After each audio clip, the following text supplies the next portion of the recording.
ராகுல் காந்தி அவர்கள் வந்து ஒரு விஷயத்தை வந்து வெளியிட்டிருந்தாரு. எங்களுக்கு ஒரு மேஜிக் இருக்குது, நாங்கள் அந்த ஒரு மேஜிக்கை காட்டுவோம் அப்படின்னு. ஆட்சி அமைக்கிறதுல வந்து நீங்கள் மேஜிக் நடக்கணும், மேஜிக்லாம் நடத்தி ஒரு ஆட்சி அமைக்க முடியுமா? சிறுபிள்ளைத்தனமாக இல்லை, பப்புன்னு சொன்னது தப்பு இல்லை. இங்கே தனிநபர் விருப்பங்கள்லாம் பேச முடியாது அருண். இங்கே மக்களுடைய வாக்குக்கு மரியாதை கொடுக்கணும். அதுதான் டெமோக்ரஸி, ஜனநாயகத்துக்கு மதிப்பு கொடுக்கணும். திமுக கிட்ட வந்து பார்த்தீங்கன்னா ஒரு அமௌண்ட்டை பேசிட்டு இருப்பீங்க, இது இப்படியெல்லாம் நாங்கள் வந்து பேசணும், அதெல்லாம் முடிஞ்சிடுச்சு, ரிசல்ட் வந்துடுச்சு, திமுகவும் 40 சீட்டுகள் பெற்றுட்டாங்க, இதுக்கு மேலே என் நெஞ்சு நக்கிட்டு இருக்கீங்க. அப்போ இங்கே உங்களுக்கு வன்மம் தானே, இது வன்மம் தானே. மோடி வந்து ஆட்சி அமைக்க கூடாது, வேற யாராவது வரலாம், இதெல்லாம் நீங்கள் எப்படி சொல்ல முடியும் சார்? மோடி ஆட்சி வேண்டாம், இங்கே காங்கிரஸ் ஆட்சி வரணும். என்ன கொள்கை இருக்கு உங்களுக்கு? ஏழை பெண்களுக்கு வந்து இந்த தொகை கொடுப்போம், அந்த தொகை கொடுப்போம்னு சொன்னீங்க. ஏழை பெண்களுக்கு, அப்புறம் வந்து விதவை பெண்களுக்கு, இந்த குடும்ப பெண்கள், ஏழை பெண்கள், அதை எப்படி பிரிப்பாங்கன்னு தெரியல. இல்லை, ஆதரவலைங்கிறது கணிசமாக உயர்ந்திருக்குன்னு நம்ம பார்க்கலாம். கணிசமான உயர்ந்திருக்குன்னு நான் சொல்ல, ஆட்சி அமைக்கிற அளவுக்கு உங்களுக்கு ஆதரவு இல்லை அப்படி நான் சொல்கிறேன். நீங்கள் சொல்கிறீங்கல்ல, நான் பொதுவாக பேசுகிறேன் யாரும்.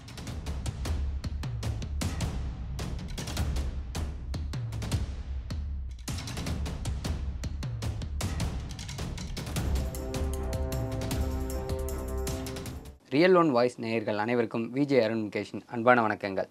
இன்று நம்மோட நேர்காணலில் இணைந்திருப்பவர் மூத்த பத்திரிகையாளர் சேகுவர் அவர்கள் இணைந்திருக்காரு. வணக்கம் சார். வணக்கம் சார். இப்போது இருக்கக்கூடிய இந்த அரசியல் களம் அப்படிங்கிறது ரொம்ப பரபரப்பாக பார்க்கப்பட்டுருக்கு. இந்த சூழலில் பாஜக வந்து தன்னோட கூட்டணி கட்சிகளோட வர 8ஆம் தேதி வந்து ஆட்சி அமைக்கிறதுக்கான ரொம்ப ஆயத்தமான பணிகளை மேற்கொண்டுட்டு வராங்க.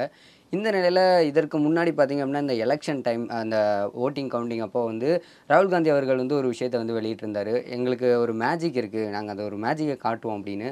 ஆனால் இது வரைக்கும் அந்த மாதிரி ஒரு மேஜிக் நடந்த மாதிரியே தெரில. அது என்ன மேஜிக் சார்? அவர் என்ன மேஜிக் நினச்சார்? நான் எதிர்பார்க்குறேன்னா, ஒரு வேளை வந்து என்டிஏ அலைன்ஸில் இருக்கிற நிதிஷ்குமாரும் சந்திரபாபு நாயுடும் இவருக்கு சப்போர்ட் பண்ணுவாங்கன்னு நினச்சிருப்பாரோ நான் டவுட் பண்ணுறேன். அப்படிதான் பொதுவான பார்வையும் கூட இருக்குது.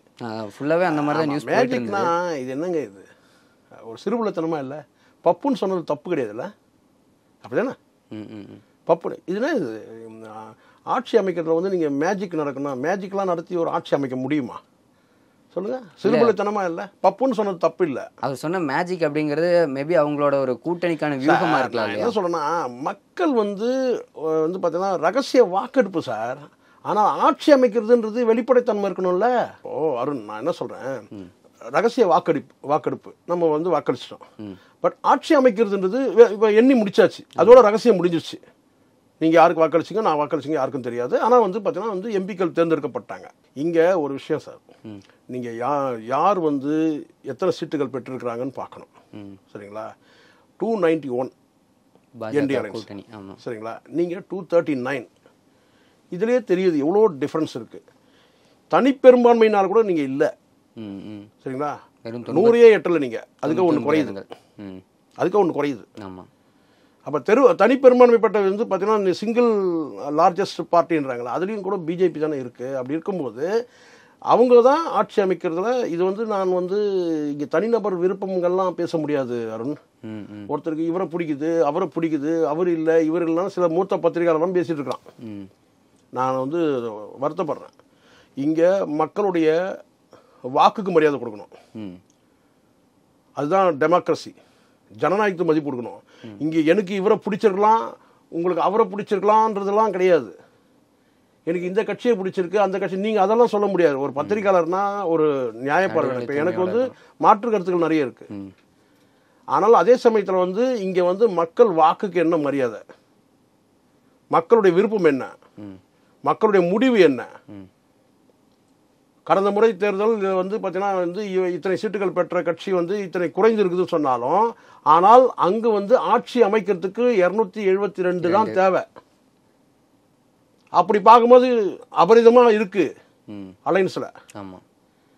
அப்போ இதுக்கு நடுவில் நீங்கள் மேஜிக் நடக்கும்னா என்ன சொல்ல வரீங்க? நீங்கள் கடந்த காலத்தில் உங்கள் மேஜிக்லாம் நீங்கள் உங்களுக்கு தெரியுமா? உங்கள் தம்பி வரலாறு, நரசிம்ம ராவ்னு ஒருத்தர் இருந்தார், அவர் காட்டாத மேஜிக்லாம் இல்லை. அவர் என்னெல்லாம் மேஜிக் காமிச்சார் தெரியுங்களா? அதுதான் இந்த காங்கிரஸோட புத்தி. அது என்னெல்லாம் மேஜிக் காமிச்சாருன்னு கேட்டிங்கன்னா, அடுத்த கட்சியிலேருந்து இவனை தூக்கு அவனை தூக்கு. அதுக்கு பிறகு தான் இந்த கட்சி தாவல் தடை சட்டம்னு ஒன்று உருவானது. எம்பிகளை அப்படியே தூக்கி விலக்கி எடுக்கிறது, வாங்கிறது. இல்லை, இப்போ அது நடந்துட்டு தானே இருக்கு. நான் இல்லை, இப்போது நீங்கள் நல்லா புரிஞ்சுங்க. இப்போ வந்து கட்சி தாவல் தடை சட்டம் இருக்குது. ஒரு கட்சியிலேருந்து நீங்கள் போக முடியாது, சின்னம் பிரச்சனை வரும், அதெல்லாம் நிறைய இருக்குது. சட்டப்பூர்வமாக அது சாத்தியமே கிடையாது. ஆனால் ஒரு அலைன்ஸ் வந்து இன்னொரு அலைன்ஸுக்கு போக முடியும், மொத்தமாக போக முடியும், சப்போர்ட் பண்ண முடியும். இப்போ உதாரணத்துக்கு வந்து இப்போ இன்னைக்கே திமுக முடிவு பண்ணுதுன்னு வச்சுக்கலாம், பண்ண மாட்டாங்க, அது வேற விஷயம். பண்ணுறாங்க பண்ணல, அது நம்ம சொல்ல முடியாது. நாளைக்கே அவங்க வந்து நான் வந்து நரேந்திர மோடிக்கு நாங்கள் வந்து சப்போர்ட் பண்ணுறேன்னு சொன்னால் ஒன்றும் செய்ய முடியாது. ஏன்னா கட்சி ஒட்டுமொத்தமாக ஒரு அலைன்ஸில் இருக்கிறாங்க. அலைன்ஸில் வந்து அங்கே வந்து எத்திக்ஸ்லாம் ஒன்றும் கிடையாது, தேர்தலுக்கான கூட்டணி இது. ஆனால் ஒரு கட்சி அப்படி கிடையாது. ஒரு சின்னத்தில் நின்று போட்டிடுறீங்க, அது கிளாஸ் வேற. இப்போ என்டிஏவும் வந்து இப்போ சந்திரபாபு நாயுடுவும் நிதிஷ்குமாரும் வந்து இவரை ஆதரிக்கிறாங்கன்ற அந்த ஸ்ட்ரென்த்தில் வந்து இப்போ தான் இவங்க வந்து 8ஆம் தேதி இவங்க ரூலிங் உட்கார போகிறாங்க. அது வெளிப்படையாக தெரியுது. இதில் வந்து ஒரு பத்திரிகையாளர்கள்ன்ற போர்வையில் வந்து நீங்கள் பேசுகிறீங்க, நீங்கள் பேசுங்க, அது யார் வேணும் பேசலாம். ஆனால் வந்து கண்ணை மூடிக்கிட்டு வந்து ராஜினாமா பண்ணணும்,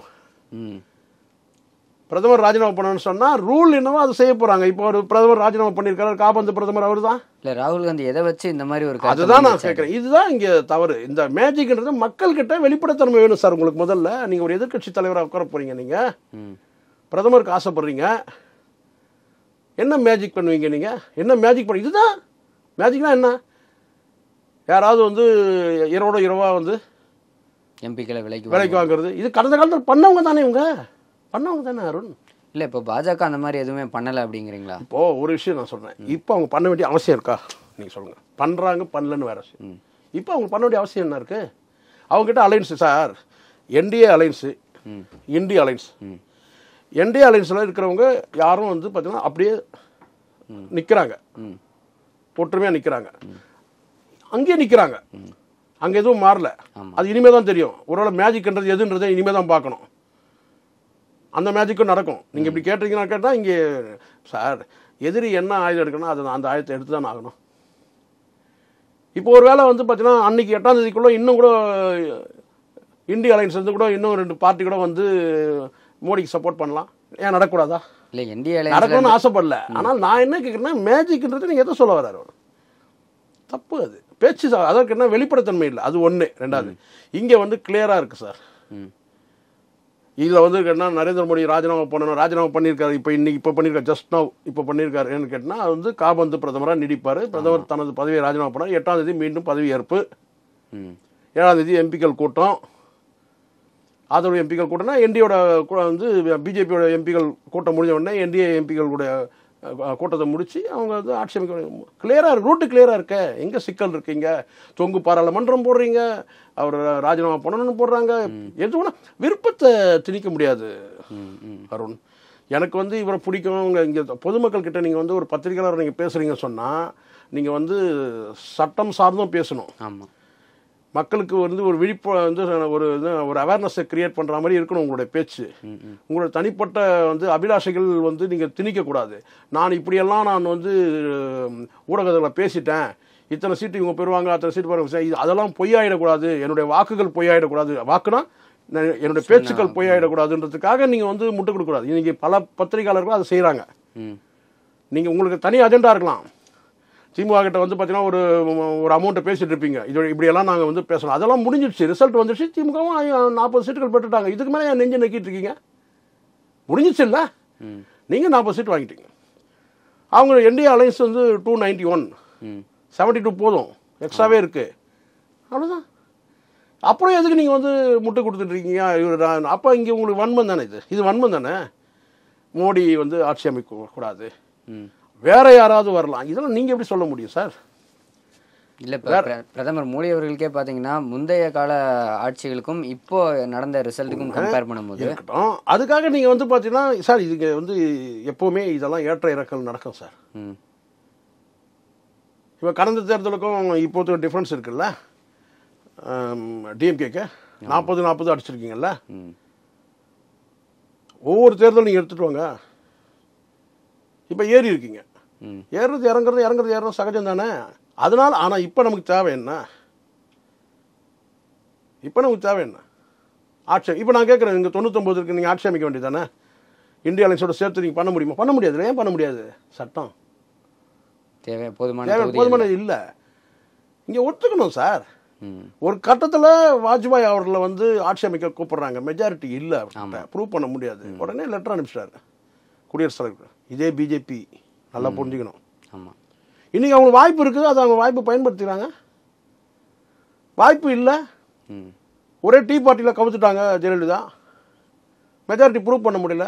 ஆமாம், கடிதம் அனுப்பிட்டாரு, கூப்பிட்றாங்க வாங்க, சிங்கிள் லார்ஜஸ்ட் பார்ட்டி நீங்கள் தான் வாங்கன்னு கூப்பிட்றாங்க. இல்லை, என்னால் மெஜாரிட்டி நிரூபிக்கிறதுக்கு போதுமான எம்பி இல்லை, அவ்வளோதான். கடந்த காலத்தில் நடந்திருக்கு. அதே மாதிரி இப்போ வந்து இவங்களுக்கு எந்த தடையும் கிடையாது. போன தடவை இத்தனை சீட் வாங்கினாங்களே, இப்போ குறைஞ்சிடுச்சு, எதிர்ப்பாயிடுச்சு, எதிர்ப்பு அலை வீசுது, அதெல்லாம் கிடையாது. அப்போ நான் ஒன்று கேட்குறேன், நல்லா புரிஞ்சுங்க. எதிர்ப்பலை, மோடிக்கு எதிர்ப்பலை, சீட்டுக்கு எண்ணிக்கை குறைஞ்சிடுச்சு. இப்போ நான் உங்களை கேட்குறேன், சரிங்களா, உங்களுக்கு ஆதரவு அலை இருக்கா? இங்கே எதிர்ப்பலை இருக்கு, ரைட்டு. உங்களுக்கு ஆதரவு அலை இருந்ததுனாக்கா நீங்கள் என்ன வந்து 272 கிராஸ் பண்ணியிருக்கணும்ல. அப்போ உங்களுக்கு ஆதரவு அலை இல்லை.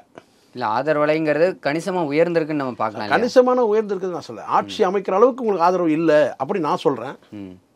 நீங்கள் சொல்கிறீங்கல்ல, நான் பொதுவாக பேசுகிறேன். நீங்கள் ஆதரவு அலைனா 272 தாண்டி இருந்தாக்கா உங்களுக்கு ஆதரவு அலை. அப்போ உங்களை காட்டிலும் ஆட்சி அமைக்கிறதுக்கு பிஜேபிக்கு ஆதரவான மனநிலை மக்களுக்கு இருக்கு, அதுதான் வாக்கு. அது சொல்ல புரியுதுங்களா? ஸோ அதனால என்னன்னு கேட்டீங்கன்னா, இது வந்து கிளியராக புரிஞ்சுக்கணும். இங்கே தனி மனித அபிலாஷைகள், ஆசைகள், விருப்பங்கள், எண்ணங்கள் இதெல்லாம் கொண்டு வந்து மக்கள்கிட்ட வந்து கொட்டக்கூடாது, வாந்தி எடுக்கிற மாதிரி பண்ணக்கூடாது. என்ன ரூல் இருக்கு, என்ன சட்டம், மக்களுடைய வந்து முடிவு என்ன, இங்கே எந்த மாதிரியான ஜனநாயகம் இருக்கு நம்ம நாட்டில், இதை தான் நம்ம பார்க்கணும். நீங்கள் மேஜிக் இருக்குது அப்படின்னு சொன்னால் மக்களை வந்து நீங்கள் யோசிக்க வைக்கிறீங்க, மக்களை குழப்படைய வைக்கிறது தானே இது. இங்கே தெளிவாக இருக்குது, நீங்கள் எவ்வளோ வாக்கு வாங்கினீங்க, அவங்க எவ்வளோ வாக்கு வாங்கினாங்க, இங்கே அலைன்ஸில் எவ்வளோ வாக்கு வாங்கியிருக்காங்க, எவ்வளோ, எல்லாமே தெளிவாக இருக்குது. ஒருவேளை அவர் அந்த மேஜிக் அப்படின்னு சொன்ன வேர்டுக்கு பின்னாடி ஒருவேளை பல எம்பிக்கள் வந்து இவங்க பக்கம் வருவதற்கான வாய்ப்புகள் இவங்க அமைச்சிருக்கலாம் இல்லையா? அப்படி இல்லை, இதெல்லாம் கடந்த காலத்தில் அவங்க எடுத்துக்கிட்ட அந்த பாதை. குதிரை பேரங்கள் பேசப்படும் இரவோடு இரவாக, இரவோடு இரவாக குதிரை பேரங்கள் பேசப்படும். இத்தனை கோடித்தனம், அத்தனை கோடித்தனம், இதெல்லாம் கடந்த காலத்தில் பண்ணியிருக்கிறாங்க. மெஜாரிட்டியே இல்லாமல் ஆட்சியை முடிச்சுட்டு போன நரசிம்மராவ் இருக்கிறார், தெரியுங்களா? அதுக்கு பிறகு எத்தனை முறை வந்து பார்த்தீங்கன்னா வந்து பிரதமர்கள் வந்து 2 பிரதமர்கள் இருந்திருக்கிறாங்க. ராஜீவ்காந்தி பீரியட்லேயே விபி சிங் வந்தார். விபி சிங்கை வந்து ஆட்சியை கவிழ்த்து சந்திரசேகர் வந்தார். வெறும் 65 எம்பிகளை மட்டுமே வச்சிருந்து காங்கிரஸோட உதவியோட மந்திரி சபை அமைச்சார். அத்தனை பேருக்கு அமைச்சர் 65 எம்பி தான் இருந்தாங்க, 65 67 நினைக்கிறேன். சந்திரசேகர் விபி சிங் ஆட்சி கவிழ்த்து வந்தார். மொத்தமே 65 எம்பி தான் இருந்தாங்க அவர் கையில். ஆனால் வந்து இவங்க சப்போர்ட் பண்ணாங்க, காங்கிரஸ். அந்த மேஜிக்கில் வந்தார். அப்படி ஒரு மேஜிக் இவங்க எதிர்பார்க்கலாங்களோ என்ன வருவாங்க. இதெல்லாம் கடந்த காலத்தில் அவ்வளவு காங்கிரஸோட அந்த வரலாறை எடுத்தீங்க, ஆட்சி கவிழ்ப்பு வரலாறு நீங்கள் எடுத்தீங்கன்னு சொன்னால் அப்படியே வந்து ரத்தமும் சகதியும் இருக்கும். ஜனநாயகன்ற பேரில் இவங்க பண்ண கூத்துக்கள் எத்தனை ஆட்சிகளை கவிழ்த்திருக்கிறாங்க தெரியுமா? ஏதோ இது பிஜேபிக்கு ஆதரவாக பேசணுன்றதுக்காக நான் பேசல. காங்கிரஸோட வரலாறு நீங்கள் எடுத்தீங்கன்னா பார்க்கணும். இன்னைக்கு உங்களுக்கு வந்து அதாவது சொன்ன திராணி இல்லை உங்களுக்கு. நீங்கள் வந்து இப்போ நான் கேட்குறேன், மோடி ஆட்சி வேண்டாம், வந்து காங்கிரஸ் ஆட்சி வேண்டாம், அல்லது வந்து இந்தியா கூட்டணி வெல்லணும்னு சொன்னால் உங்களோட தேர்தல் அறிக்கை எப்படி இருந்துச்சு? காங்கிரஸோட தேர்தல் அறிக்கை என்ன டிஃப்ரென்ஸ் இருந்துச்சு? பிஜேபிக்கும் காங்கிரஸுக்கும் என்ன வந்து டிஃப்ரென்ஸ் தேர்தல் அறிக்கையில் சொல்லுங்கள்? ஒன்றும் பெருசாக இல்லை. GST new version, need new version, அது நியூ வெர்ஷன் கிடையாது, அந்தந்த மாநிலங்களுக்கு ஏற்ற மாதிரி நீங்கள் வந்து முடிவு எடுத்துக்கலாம். அது எப்படி? அப்போ காங்கிரஸுக்கு என்ன நிலைப்பாடு நீட்டு விவகாரத்தில்? ஏன்னா அந்த நீட்டு, ஜிஎஸ்டி இதெல்லாம் இவங்க கொண்டு வந்தது தான். இவிஎம் கேட்டது கூட நீங்கள் என்ன சொன்னாங்கன்னா, இவிஎம் நியூ வெர்ஷன் தான் கொண்டு வருவோம், எல்லாமே நியூ வெர்ஷன் 2.0 இப்படி தானே இருந்தது. அப்போ என்ன, எதுக்காக மோடி ஆட்சி வேண்டாம், இங்கே காங்கிரஸ் ஆட்சி வரணும்? என்ன கொள்கை இருக்கு உங்களுக்கு? நீங்கள் ஏழை பெண்களுக்கு வந்து இந்த தொகை கொடுப்போம், அந்த தொகை கொடுப்போம்னு சொன்னீங்க ஏழை பெண்களுக்கு. அப்புறம் வந்து விதவை பெண்களுக்கு, இந்த குடும்ப பெண்கள், ஏழை பெண்கள், அது எப்படி பிரிப்பாங்கன்னு தெரியல. குடும்ப பெண்களுக்கும் ஏழை பெண்களுக்கும் அப்படியே வாரி கொட்டிடுவோம் பணத்தை. நீங்கள் இங்கே ஏற்கனவே இங்கே 1000 ரூபா வாங்கிறதுக்கே உங்களுக்கு தெரியும்ல என்ன நிதி இருக்குது, கஜானாவில் என்ன இருக்குன்னு கூட உங்களுக்கு தெரியாது, நிதி சுமை என்ன இருக்குன்னு தெரியாது. ஆனால் வந்து ஒரு வாக்குறுதி கொடுக்குறீங்க. அப்போ வந்து என்னென்னா, இப்போ இந்த 1000 ரூபா நம்ம வாங்குறதுக்கு இதே இந்தியா கூட்டணி தானே சார் திமுக. இந்த 1000 ரூபா வாங்குறது எவ்வளோ இதுவாச்சு சார்மா? கொண்டை வச்சிருந்தாலும் கிடையாது, கொண்டையில் பூ வச்சிருந்தாலும் கிடையாது. இல்லை, இந்த மாதிரிலாம் நடந்தது கிட்டத்தட்ட அது உதாரணத்துக்கு தான் நான் சொல்கிறேன். அப்படி தான் பண்ணாங்க. என்னங்க இந்த குடும்ப பெண்ணு கிடையாது. ஏன் கிடையாதுன்னா அவங்க கொண்டை போட்டிருக்காங்க கிடையாது. சண்டை போடுறவங்களுக்கு கொடுக்கலன்னு சொல்லலாம். ஆனால் கொண்டை போட்டதெல்லாம் கிடையாது. கொண்டையில் பூ வச்சுருந்தாலும் கிடையாது. ஃபேன் வேணால் கிடையாது. சிலிண்டர் இருந்தால் கிடையாது. அது இருந்தால் கிடையாது. வண்டி இருந்தால் கிடையாது. இப்படி ஃபில்டர் பண்ணனால்தான் ஏதோ கொடுத்துருக்காங்க. இப்படி பல ஃபில்டர்கள் நடந்து சொல்ல வரேன். இது எதுக்காக சொல்கிறேன்னா, பல ஃபில்டர் பண்ணி தான் இந்த குடும்ப தலைவர்களுக்கு இந்த அமௌண்ட்டை சேர்த்தாங்க. கிட்டத்தட்ட 3 வருஷம் கழிச்சு. எத்தனை வருஷம் கழிச்சு? ஆட்சிக்கு 3 வருஷம் கழிச்சு. அப்போ இந்த காங்கிரஸ் சொல்லக்கூடிய அந்த வாக்குறுதியை எப்படி நம்புவாங்க? இந்தியா கூட்டணியில் தானே இருக்கிறாங்க. அவங்க எத்தனை ஃபில்டர் பண்ணுவாங்க? இதெல்லாம் நம்ப முடியுமா? இனிமேல் மக்களுக்கு மாதாந்திர தொகை கொடுக்குறேன்னு சொன்னாலும் நம்ப முடியாது. தேர்தல் நேரத்தில் மொத்தமாக சொல்லிடுறீங்க. ஆட்சிக்கு வந்த பிறகு ஃபில்டர் பண்ணுறீங்க. இது இருந்தால் கிடையாது, அது இருந்தால் கிடையாது. ஃபேன் இல்லாமல் இருக்க முடியுமா? இப்போ இருக்க சூழ்நிலைக்கு கிராமங்கள்லேயே குடிசையிலே ஃபேன் ஓடுது சார். இத்தனை ஃபேன் இருந்தால் கிடையாது. ஓட்ட பைக் இருந்தாலும் கிடையாது. 2 சிலிண்டர் இருந்தால் கிடையாது. எத்தனை ஃபில்டர் தெரியுங்களா? இல்லை, பிரதமர் மோடி அவர்களும் அவரோட வாக்குறுதிகளில் பார்த்தீங்க அப்படின்னா சிஏ சட்டம் கண்டிப்பாக கொண்டு வரப்படும், இந்த மாதிரி சில சட்டங்கள் நீங்கள் சொல்லுங்க, நீங்கள் கேட்குறது கரெக்டு. இப்போ இது மாதிரியான கொடுமையான சட்டங்களால் கூட இந்த எண்ணிக்கை குறைஞ்சிருக்கலாம்ல. அதான் கடந்த காலத்தில் இந்த எண்ணிக்கை குறைஞ்சதுக்கு இப்படி வரும். நம்ம யாருக்கும் ஆதரவோ எதிர்ப்போ கிடையாது. இந்த மாதிரியான சட்டங்கள் பார்த்தீங்கன்னா கொண்டு வந்ததால் கூட இந்த எண்ணிக்கை குறைஞ்சிருக்கலாம். இப்போ அந்த ஒரு விஷயம் சொல்கிறேன் அருண், எல்லா தோல்விகளும் ஒரு ஒரு மனிதர்களுக்கு பார்த்தீங்கன்னா மனமாற்றத்தை தரும், முதிர்ச்சியை தரும். உங்களுக்கு மிகப்பெரிய தோல்வி இருக்குதுன்னு சொன்னால் அது பார்த்தீங்கன்னா ஒரு முதிர்ச்சியை தரும், உங்களுக்கு நிச்சயமாக தரும். நீங்கள் வேணால் யோசிச்சு பாருங்கள். கண்டிப்பாக கண்டிப்பாக நம்ம வாழ்க்கையில் நமக்கு ஏற்படக்கூடிய தோல்விகள் தான். இப்போ நரேந்திர மோடி பார்த்தீங்கன்னா ஒரு சிம்மாசனத்தில் பார்த்தீங்கன்னா கம்பீரமாக உட்காந்துருந்தார் தனி பெரும்பான்மையோட. இப்போ தனி பெரும்பான்மைன்றது இல்லை, கூட்டணியில் இருக்கும்போது பார்த்தீங்கன்னா அங்கே சில அனுபவங்கள் அவருக்கு ஏற்படும். அதனால் நம்ம முற்றிலுமாக கீழே விழுந்துட்டாங்க, சாஞ்சிட்டாங்க, அப்படியே கொண்டாட்டம்லாம் இங்கே பட வேண்டிய அவசியம் இல்லை. அவருக்கு இந்த தோல்வி, இந்த இரக்கம், தோல்வின்னு கூட சொல்லணும், இந்த இரக்கம், இந்த எண்ணிக்கை குறைவு மனமாற்றத்தை தரும். ராஜீவ்காந்தி முதல்ல பிரதமராக இருந்ததுக்கும் தன் தாயார் இறந்த பிறகு அந்த அனுதாபத்தில் பிரதமர் ஆனதுக்கும் அதற்கு பிறகு 2வது முறை அந்த பிரதமர் ஆகிறதுக்கான அந்த தோல்விகள் எல்லாம் சந்தித்த பிறகு அந்த மனப்பக்குவம் வந்தபோது தான் அவர் மரணம் நிகழ்ந்தது. ஒரு நல்ல பக்குவத்துக்கு வந்தார். அதுக்கு அவருக்கு அந்த வாய்ப்பெல்லாம் போச்சு, அவர் துர்மரணம் நடந்துச்சு. ஒருவேளை இருந்தாலும் ஒரு மனமாற்றம் இருந்திருக்கும். ஆனால் அவர் முதல்ல ரொம்ப உயர்ந்த ஏதோ ஒரு ஜமீன் பிள்ளையை கொண்டு உட்கார வச்ச மாதிரி தான் இருந்துச்சு ராஜீவ்காந்தி பிரதமராக சொன்னார். அந்த அளவுக்கு ஒரு சொகுசான ஒரு என்ன சொன்ன காஸ்ட்லியான பிரதமராக இருந்தார்.